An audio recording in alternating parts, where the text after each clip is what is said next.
doing train the trainer stuff? One, two, okay, a couple. So train the trainer is great, but there's some risks.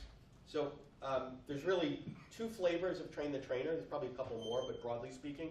One is you certify others to deliver your content, and they pay you something for that. There's a risk there if you're selling to folks where you are not that important to them. If you're one of many, many, many things that they do, it's just not as important to them as it is to you. You have risk to your brand. You don't know how your stuff's being delivered. You don't know the caliber and the quality. You can overcome those things, but the quality control components and the making sure that they're happy piece of that takes a lot more work than you typically think than someone just writing you a check and you take them through something and they're certified. It's a longer-term relationship than that. Train the trainer is also something that you can do inside of large companies. Large companies will eventually do the math and say, wait a minute, why am I paying you $10,000, $15,000 a day for training?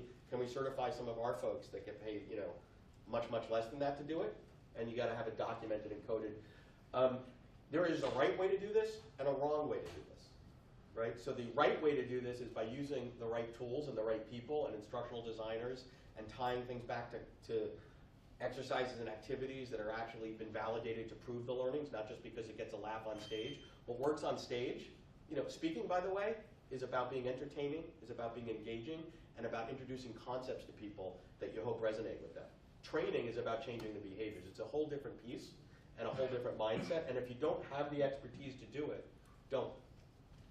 Get some help here, because there's nothing worse than seeing a fantastic speaker put out training that's just lame-o. Or just, you can't train to the joke. So, most training doesn't start with, your airplane ride there and, silly stories of that nature. It doesn't happen. And by the way, those people are not, there's lots of them out there that's what they do. They convert content into a format that is valid for learning, which most of us don't know how to do, right?